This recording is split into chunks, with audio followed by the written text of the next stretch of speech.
Quanta luz nesse ambiente descendo sobre nós, vibrando em nossa mente.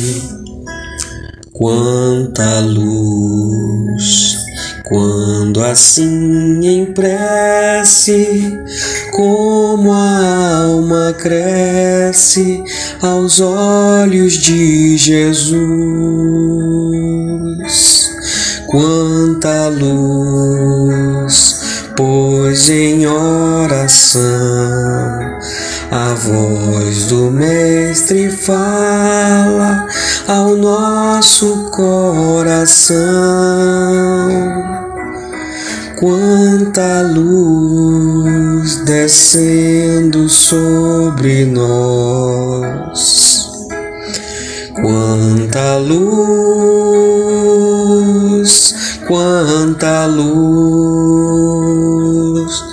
Viva Jesus! Bom dia, Pai amado. Bom dia, irmãos de luz que nos guiam, inspiram e protegem.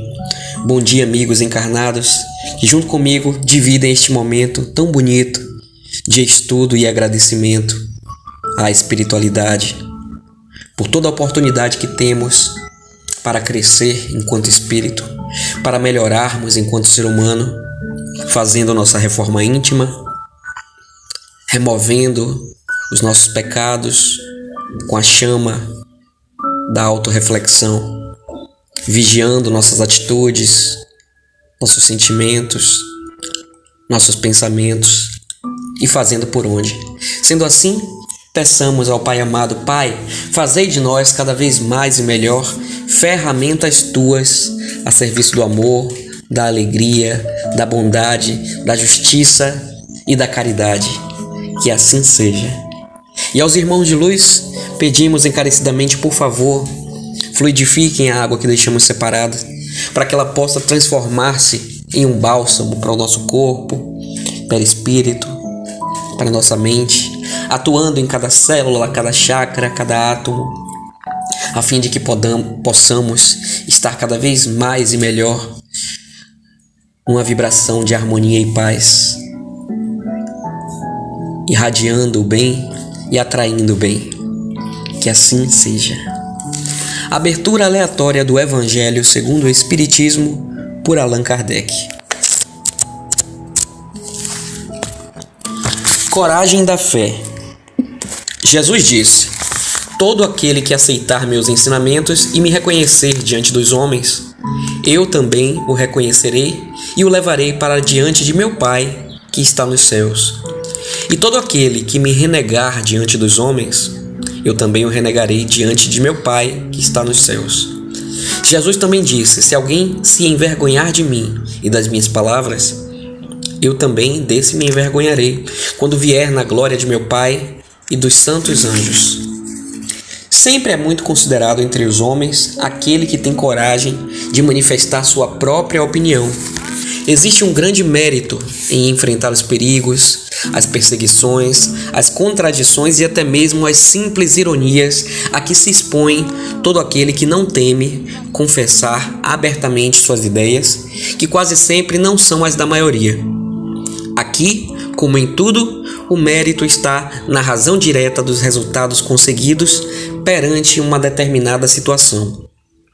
Sempre existe fraqueza em recuar diante das dificuldades de defender sua opinião, mas há casos em que isso constitui uma covardia tão grande quanto a de fugir da luta no momento do combate.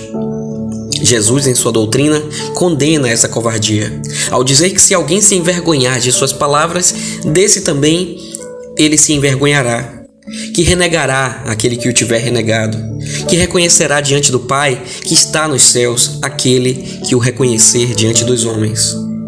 Em outras palavras, aqueles que tiverem medo de se confessar discípulos da verdade não são dignos de entrar no reino da verdade. Perderão assim o benefício de sua fé, pois é uma fé egoísta que eles guardam para si mesmos. Escondem essa fé com medo dos prejuízos que ela possa lhes acarretar neste mundo, ao passo que aqueles que colocam a verdade acima de seus interesses materiais e a proclamam abertamente, trabalham ao mesmo tempo pelo seu próprio futuro e pelo dos outros. Assim também será com os adeptos do Espiritismo, pois sua doutrina é o desenvolvimento e a aplicação do Evangelho. É aos espíritas que o Cristo também dirige suas palavras ao dizer: eles semeiam na terra o que colherão na vida espiritual. Lá colherão os frutos de sua coragem ou de sua fraqueza. Bom, meus irmãos, essa passagem aqui nos mostra que há uma diferença muito grande entre você ser passivo para promover a paz e você combater um ideal, você ativamente lutar por um ideal.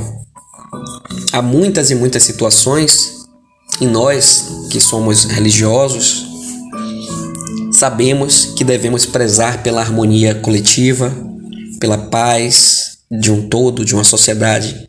Mas como foi dito aqui, há situações que incomodam o nosso senso moral, pois sabemos que elas não são certas ou que elas machucam a gente diretamente ou aos nossos irmãos.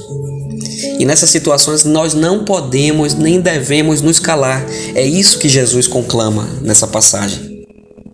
Vou dar um exemplo. Às vezes você está em um trabalho onde você sabe e percebe que o seu chefe ele comete abusos com os funcionários, humilhando-os, não pagando o que deve corretamente, escravizando-os de certa forma. E você fecha os olhos para tudo isso porque precisa daquele emprego. Numa situação como essa, é muito mais válido que a gente não feche os olhos para as injustiças. É isso que Deus espera de nós, que a gente batalhe por um novo emprego, mas que a gente não deixe passar impune quando a gente souber de situações assim, que a gente denuncie, que a gente recomende às pessoas atingidas que busquem a justiça, que busquem denunciar, e que a gente não fique em um trabalho desse tipo, pois estaremos sendo coniventes com esse sistema. Então, todo tipo de sistema opressor, todo sistema que faz o outro sofrer, nós sabendo que isso não está certo, nós precisamos nos manifestar. Uma vez uma amiga minha me disse uma frase que mexeu muito comigo, Ana Lobo. Ela disse que você pode não ser racista ou homofóbico, mas se você senta numa mesa, em uma festa, com racistas e homofóbicos, e eles estão lá, sendo racistas e homofóbicos, não basta que você não seja. Ao sentar e dividir aquela atmosfera, você está compactuando com aquelas vibrações, com aqueles sentimentos, com aquelas opiniões. Então portanto, é importante que você, em momentos como esse, se posicione. Olha, eu não concordo com isso, desculpa, mas eu vou me retirar porque esses pensamentos e atitudes eles vão contra o que eu acredito, com o que eu prezo, com quem eu defendo. E isso é para tudo na vida, meus irmãos. Nós não precisamos agredir ninguém, nós não precisamos entrar em brigas físicas, nós não precisamos entrar em embates duros, verbais, xingando, se exaltando, mas é preciso que a gente se posicione socialmente, familiarmente, daquilo que consideramos importante, no sentido moral, religioso, respeitando todos, respeitando o pensamento de todos, mas fazendo valer o nosso direito de explicar por que achamos que aquilo ali não é certo, por que achamos que aquilo ali machuca o outro, por que achamos que aquilo ali não está sendo assegurado pela lei. Então é muito importante essa passagem, uma das mais importantes do Evangelho, para que a gente nunca confunda submissão com paz, com pacificidade. Nós não podemos permitir e tolerar injustiças. Toda vez que Jesus via uma injustiça em seu caminho, ele ia lá e tentava resolver aquela situação. Sabemos que nós não temos poder para tanto. Nem todas as situações de injustiça, ou a maioria delas, nós não teremos poder algum para resolver. Mas o nosso posicionamento vai contar muito diante disso. Se a gente vira o rosto para o lado e finge que não está vendo, se a gente sofre com aquilo, se a gente se incomoda, se aquilo ali causa na gente algum movimento de tentativa de mudança social ou tentativa de mudança dentro de nós. Sendo assim, o dever de casa de hoje é: como é que você lida com as injustiças à sua volta? E se você fecha os olhos comumente, por quê? É pelo medo de sofrer alguma represália? É por indiferença? É por achar que não se deve meter a colher? O assunto não é seu? Então fiquemos com esse pensamento, essa reflexão e lembremos sempre, a partir de agora, desse posicionamento do nosso Jesus Cristo, nosso irmão maior, quando ele esteve encarnado. Como é que ele agia e como é que ele pensava em relação a esse tema. A todos vocês um excelente dia, meu carinho, minha gratidão, que o sorriso esteja em seus rostos, a saúde em seus corpos e a paz em seu coração. Caio Muniz. Pai nosso que estais no céu, santificado seja o vosso nome. Venha a nós, ao vosso reino, e seja feita a vossa vontade, assim na terra como é lá no céu.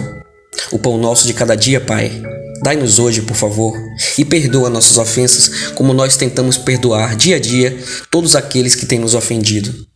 Não nos deixes cair em novas tentações e livra-nos, por favor, de todo mal, pois é teu o poder e a glória para todo sempre. Amém.